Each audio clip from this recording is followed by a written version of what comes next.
नमस्कार, प्यार भरा बहुत बहुत आपका हृदय से स्वागत। वृषभ राशि वालों के लिए राहु और केतु गोचर करने जा रहे हैं, जो कि राहु आपकी ही राशि में गोचर करने वाला है।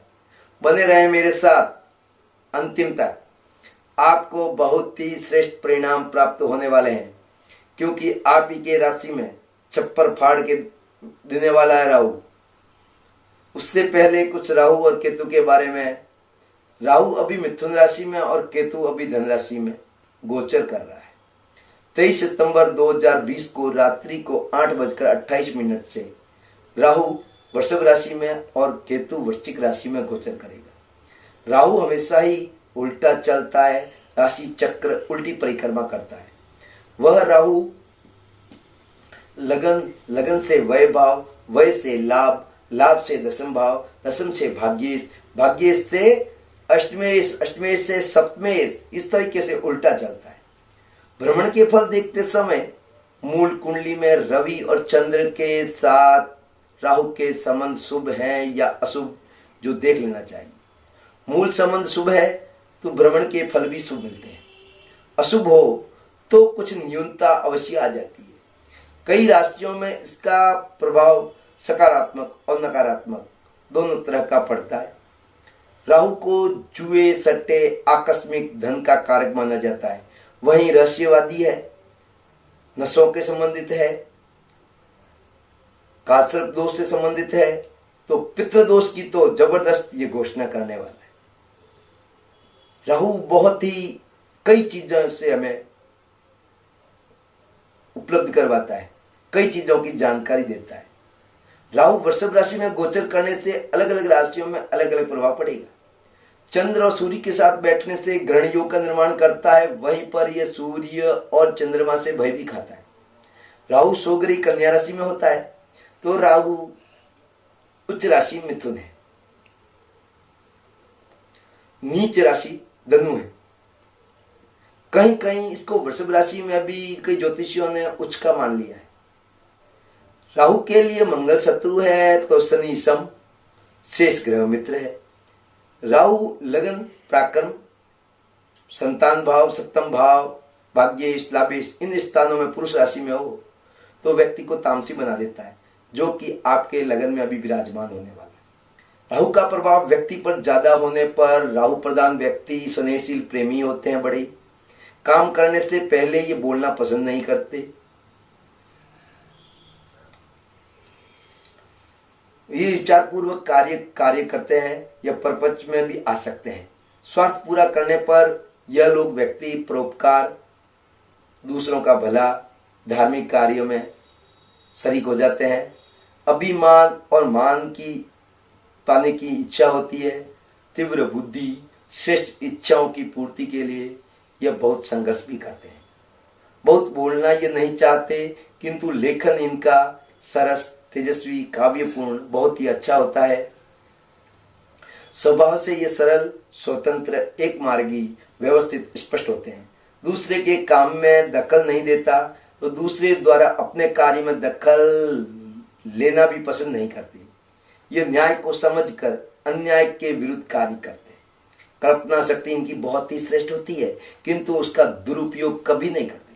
सामाजिक राजनीतिक सुधार की कोशिश करता है, इससे बर्ताव और बोलचाल में स्थिरता रहती है। ये दूसरों पर प्रभाव डालकर अपना काम करवाने में बड़े ही सक्षम और निपुण होते हैं। आने वाले जीवन में ये सफल, प्रखर, नैतिक आचरण से युक्त, भाग्यवान, प्राचीन संस्कृति के अभिमानी, किंतु धर्मों के बारे में सहिष्णु, परोपकार, तत्पर, कुटुंब से बड़ों से विनम्रता का व्यवहार करने वाले होते हैं। ये बुद्धिमान होते हैं, पैसों की लेन देन इनसे दक्ष होते हैं, सरलता से करने व्यवहारिक होते हैं, सरल होता है। पितृदोष का भी कारक, कालसर्प दोष का भी कारक राहु ही है। कालसर्प योग हमेशा ही बुरा नहीं होता। बहुत ही अच्छे परिणाम प्राप्त हुए हैं कई लोगों को कालसर्प योग से, और कई लोगों के मुंह पे आया हुआ कार्य भी छिन जाता है। इसलिए कालसर्प का तो उपाय कर ही लेना चाहिए। और मेरे पास कई ऐसे उदाहरण हैं जो उन्होंने बहुत ऊंचाइयां पाई। बहुत ज्यादा मैंने पत्रिकाएं देखी, उसमें कालसर्प योग से बहुत प्रसिद्धि भी पाई और उन्होंने समृद्धि भी पाई। वृषभ राशि का राहु होने पर वृषभ राशि वालों के लिए भ्रमण मन को आपको शांति देगा। वृत्ति गंभीर होती है। बड़े व्यवसाय की योजना आपकी बनती चली जाएगी। अगर आप कोई पुरानी योजना आपकी मानसिकता में चल रही है तो अब सफल होने की स्थिति में है। आपको यश मिलेगा।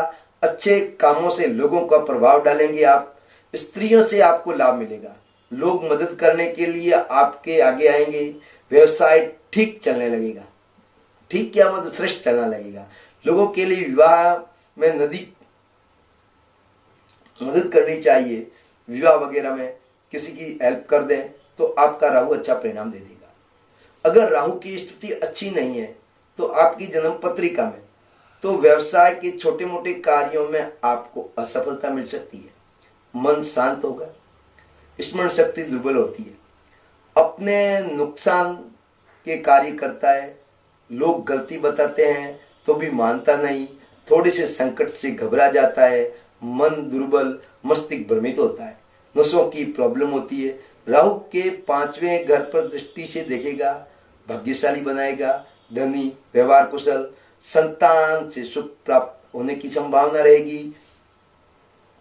संतान से कुछ अच्छे रिजल्ट मिलने वाले हैं या संतान होने की संभावना खुशी। ज्ञान की वृद्धि करवाएगा।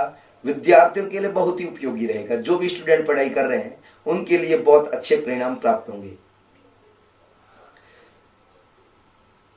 7वें भाव पर भी पूर्ण दृष्टि से देखेगा तो धनी बनाएगा। कामुक भी आपको बनाएगा। नीच संगति वालों से भी आप कुछ संबंध बना सकते हैं। और फिर आपके 9वें भाग्य भाव को देखेगा तो भाग्य को देखेगा तो बड़े भाइयों से कुछ संबंध खराब जरूर करवा सकता है। लेकिन उसके साथ साथ आप ख्याल रखें, वाणी पर कंट्रोल रखें तो संबंध खराब ना हो, ये बात का ख्याल रखें। तो उसके साथ अन्य लाभ भी देगा। आपको ऐश्वर्यवान बनाएगा। आपको पराक्रमी बनाएगा। संतान सुख प्राप्त हो सकता है। और राहु यहां पर होने से अगर आपको की पत्रिका में स्थिति अच्छी नहीं है तो किसी अच्छे व्यक्ति से दिखा लेनी चाहिए। अच्छे परिणाम प्राप्त नहीं होते हैं तो मैं एक आपको उपाय बता देता हूं। आप शनिवार को राहु काल होता है 9 से 10:30 के मध्य और गौ माता के मूत्र के जैसा ही राहु का रंग होता है तो उसको नारियल को भिगो देवें। भिगोने के बाद में अपने सिर के ऊपर से 7 बार घुमाने के बाद में कोई नदी तालाब में उसका विसर्जन कर देवें, जिससे आपके भ्रमित चित्त नहीं रहेगा और आप सही विवेकपूर्ण निर्णय ले पाएंगे। अगर आपके नजदीक कोई तालाब या नदी ना है तो आप बाल्टी भर के पानी रख देवें उसके अंदर आप विसर्जन कर देवें। 5 घंटा रहने दें, फिर कोई पेड़ में उस पानी को और श्रीफल को विसर्जन कर देवें। मैं अब आपसे अनुमति लेना चाहूंगा। आप अपने और अपनों को शेयर अवश्य करिएगा, सब्सक्राइब भी करिएगा। मेरी यही इच्छा है। खुश रहें, प्रसन्न रहें, स्वस्थ रहें, आपकी मनोकामनाएं पूर्ण हो, इसी आशा के साथ मैं आपसे अनुमति लेना चाहता हूं। नमस्कार, आशीर्वाद।